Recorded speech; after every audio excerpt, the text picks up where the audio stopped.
ನೋಡಿ ಇಲ್ಲಿ 1 kg ಅವರೆಕಾಯಿ ತೊಗೊಂಡಿದ್ದೀನಿ. ಈ ರೀತಿ ಕಾಳು ಬಿಡಿಸ್ಕೊತೀನಿ ಎಲ್ಲನೂ. ಮೊದಲಿಗೆ ನೋಡಿ ಇಲ್ಲಿ 2 ಥರ ಕಾಳು, ಇದು ದಪ್ಪ ಇದೆ, ಇದು ಎಳೆ ಕಾಳು ಆಯ್ದುಕೊಂಡಿದ್ದೀನಿ. ಇದು ಚಿತ್ಕಿಸೋಕ್ಕೆ ನೀರು ಹಾಕಿ ನೆನೆಸ್ತೀನಿ. Over night ನೆನಿಬೇಕು. ಇದು ಸಾರ್ಗಿರು ಮಾಡೋಕ್ಕೆ ಚೆನ್ನಾಗಿದೆ. ಇದು ಎಳೆ ಕಾಳು. ಇವಾಗ ಇದನ್ನು ನೀರು ಹಾಕಿ ನೆನೆಸ್ತೀನಿ. ಈ ರೀತಿ ನೀರು ಹಾಕಿ ನೆನೆಯಕ್ಕಿಟ್ಟಿದ್ದೀನಿ. ಎಳೆಕಾಳು ಏನಕ್ಕಾರು ತೊಗೊಬೋದು, ಉಪ್ಪಿಟ್ಟು, ಸಾರು, ಉಪ್ಪಿಟ್ಟು ಮಾಡಿದಾಗ ಹಾಕ್ಬೋದು, ಸಾರು, ಚಿತ್ರಾನ್ನಕ್ಕೆ ಹಾಕ್ಬೋದು. ಇದು ಒಂದು ಸ್ವಲ್ಪ ಬೆಳಗ್ಗೆವರೆಗೆ ನೆನೀಲಿ. ನೈಟು ನೆನೆಸ್ತಾ ಇದ್ದೀನಿ, ಬೆಳಗ್ಗೆವರೆಗೆ ನೆನೀಲಿ. ಈ ರೀತಿ ನೀರಿನಿಂದ ಅವರೆಕಾಳು ತೆಗೆದು ಸಿಪ್ಪೆ ತೆಗೆದು ಈ ರೀತಿ ಚಿತ್ಕಿಸ್ಬೇಕು. ಈ ರೀತಿ ಎಲ್ಲ ಚಿತ್ಕಿಸ್ಕೊತೀನಿ. ಮೊದಲಿಗೆ ಈ ರೀತಿ ಚಿತ್ಕಿಸ್ಕೊಂಡಿದ್ದೀನಿ. ಇದನ್ನು ಇವಾಗ ಚಿತ್ಕವರೆ ಮಾಡೋಣ. ಸ್ಟವ್ ಆನ್ ಮಾಡಿ ಒಂದು ಪಾತ್ರೆ ಇಟ್ಟಿದ್ದೀನಿ. ಇದಕ್ಕೆ 3 ಸ್ಪೂನ್ ಎಣ್ಣೆ ಹಾಕಿದ್ದೀನಿ. ಇದಕ್ಕೆ ಜೀರಿಗೆ, ಕಡಲೆ, ಈರುಳ್ಳಿ, ಟೊಮೊಟೊ ಹಾಕ್ತೀನಿ. 1 ಈರುಳ್ಳಿ, 2 ಟೊಮೊಟೊ ದಪ್ಪದಾಗಿ ಹಾಕಿದ್ದೀನಿ. ರುಬ್ಕೊಳ್ಳೋದಿದೆ ಅದಕ್ಕೆ.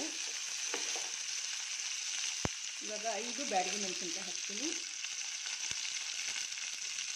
ಸ್ವಲ್ಪ ಶುಂಠಿ ಬೆಳ್ಳುಳ್ಳಿ ಪೇಸ್ಟು, ಸ್ವಲ್ಪ ಗಸಗಸೆ 1 ಸ್ಪೂನು, ಸ್ವಲ್ಪ ಗೋಡಂಬಿ. ಇದನ್ನು ಸ್ವಲ್ಪ ಬಾಡಿಸ್ಕೊಂಬಿಡೋಣ. ಸ್ವಲ್ಪ ಫ್ರೈ ಆದರೆ ಸಾಕು. ಸ್ವಲ್ಪ ತೆಂಗಿನಕಾಯಿ ಹಾಕ್ತಾಯಿದ್ದೀನಿ, 1 ಕಪ್ಪಷ್ಟು. ಇದೆಲ್ಲ ಸ್ವಲ್ಪ ಬಾಡಾದ್ಮೇಲೆ ಆಫ್ ಮಾಡಿಬಿಡ್ತೀನಿ. ಆಮೇಲೆ ರುಬ್ಕೊಳ್ಳೋಣ. ನೀರು ಹಾಕಿ ಮಿಕ್ಸಿ ಜಾರ್ಗೆ ಹಾಕಿ ರುಬ್ಕೊಳ್ತೀನಿ. ನೋಡಿ ಇವಾಗ ತಣ್ಣಗಾಕಿದೆ. ಮಿಕ್ಸಿ ಜಾರ್ಗೆ ಹಾಕಿ ರುಬ್ಕೊಳ್ತೀನಿ. ನಾವು ಡೈರೆಕ್ಟ್ ಕುಕ್ಕರಲ್ಲೇ ಮಾಡೋದ್ರಿಂದ ಕುಕ್ಕರ್ ಪಾತ್ರೆಗೆ ಸ್ವಲ್ಪ ಎಣ್ಣೆ ಹಾಕಿದ್ದೀನಿ. 1-3 ಸ್ಪೂನ್ ಎಣ್ಣೆ ಹಾಕಿದ್ದೀನಿ. ಸ್ವಲ್ಪ ಹಿಂಗೆ ಹಾಕ್ತಾಯಿದ್ದೀನಿ. ಇಲ್ಲಿ ಸಾಸಿವೆ, ಜೀರಿಗೆ, ಕಡಲೆಬೇಳೆ, ಉದ್ದಿನಬೇಳೆ ಹಾಕ್ತಾಯಿದ್ದೀನಿ. ಇದು ಸ್ವಲ್ಪ ಫ್ರೈ ಆಗಲಿ. 2 ಒಣಮೆಣಸಿನ್ಕಾಯಿ ಹಾಕಿದ್ದೀನಿ, ಕರಿಬೇವಿನ ಸೊಪ್ಪು ಹಾಕಿದ್ದೀನಿ. ಇವಾಗ ಈರುಳ್ಳಿ ಹಾಕ್ತಾಯಿದ್ದೀನಿ. 1 ಈರುಳ್ಳಿ, 1 ಟೊಮೊಟೊ ಹಾಕ್ತಾಯಿದ್ದೀನಿ. ಇದು ಸ್ವಲ್ಪ ಫ್ರೈ ಆಗಲಿ. 1 ಸ್ಪೂನ್ ರೆಡ್ ಚಿಲ್ಲಿ ಪುಡಿ, ಧನಿಯಾ ಪೌಡ್ರು, ಗರಂ ಮಸಾಲ, ಅರಿಶಿನ ಹಾಕ್ತಾಯಿದ್ದೀನಿ. ಇದು ಬಾಡಾದ್ಮೇಲೆ ಕಡಿಮೆ ಉರಿ ಮಾಡಿಕೊಂಡು ಹಾಕಬೇಕು. ನಾವು 5 ಬ್ಯಾಡಗಿ ಮೆಣಸಿನ್ಕಾಯಿನೂ ಹಾಕಿದ್ದೀವಿ, ಅದಕ್ಕೋಸ್ಕರ ಸ್ವಲ್ಪ ಕಡಿಮೆ ಹಾಕಿದ್ದೀನಿ ರೆಡ್ ಚಿಲ್ಲಿ ಪೌಡ್ರು. ಇದು ಸ್ವಲ್ಪ ಫ್ರೈ ಆಗಲಿ.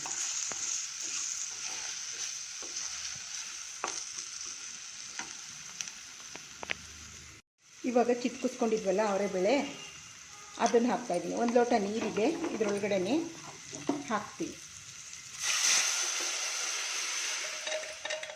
ಕುಕ್ಕರಲ್ಲಿ ಡೈರೆಕ್ಟ್ ಒಂದೇ 1 ವಿಷಲ್ ಬರ್ಸೋಣ. ಮೆತ್ತಗೆ ಬೆಂದ್ಕೊಳ್ಳುತ್ತೆ.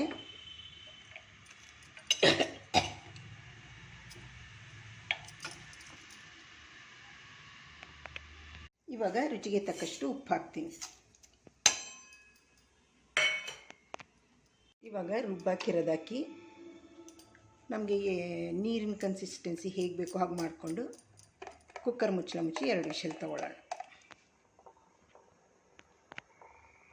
ನೀರಿನ ಕನ್ಸಿಸ್ಟೆನ್ಸಿ ಇಷ್ಟಿರಬೇಕು, ಇಲ್ಲ ಅಂದರೆ ಗಟ್ಟಿಯಾಗಿ ಸೀದೋಗ್ಬಿಡುತ್ತೆ.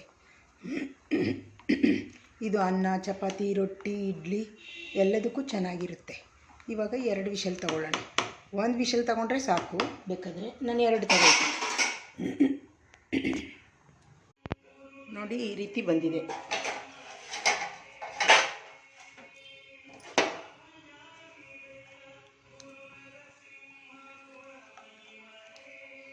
ಚೆನ್ನಾಗಿ ಬಂದಿದೆ. ಇವಾಗ ಇದಕ್ಕೆ ಕಾಂಬಿನೇಷನ್ನು ಪೂರಿ ಮಾಡ್ಕೊತೀನಿ. ಸ್ವಲ್ಪ ಗೋಧಿ ಹಿಟ್ಟು ತಗೊಂಡಿದ್ದೀನಿ. ಇದಕ್ಕೆ ಸಕ್ಕರೆ ಮತ್ತು ಉಪ್ಪು ಹಾಕ್ತಾಯಿದ್ದೀನಿ.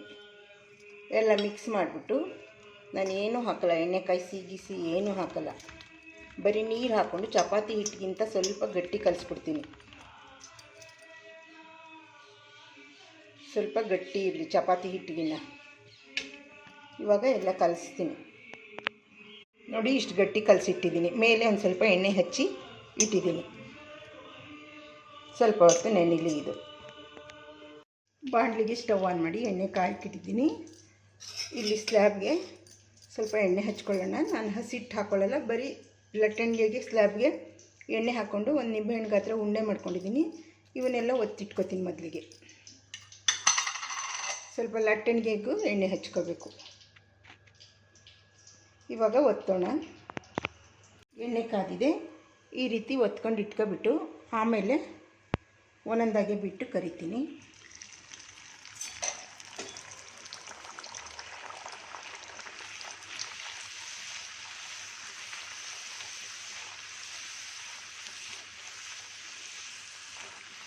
ನಾನು ಯಾವುದೇ ಎಣ್ಣೆ ಹಾಕಲ್ಲ, ಸೋಡಾ ಹಾಕಲ್ಲ.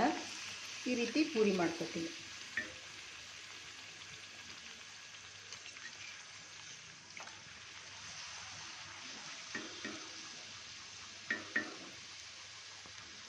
ಇದು ಸ್ವಲ್ಪ ರೋಸ್ಟ್ ಆಗಬೇಡಿ ನನಗೆ. ಇವಾಗ ಇನ್ನೊಂದು ಪೂರಿ ಹಾಕ್ತೀನಿ. ಮೇಲಿಂದ ಹೀಗೆ ಪ್ರೆಸ್ ಮಾಡಿದ್ರೆ ಆಯಿತು.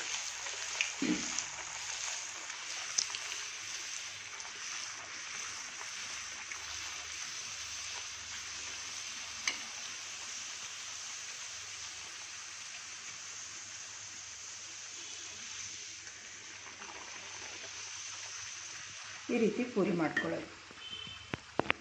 ಈ ರೀತಿ ಹಿತ ಕವರೆ ಗೊಜ್ಜಿಗೆ ಪೂರಿ ಮಾಡ್ಕೊಳ್ಳಿ, ತುಂಬ ಚೆನ್ನಾಗಿರುತ್ತೆ.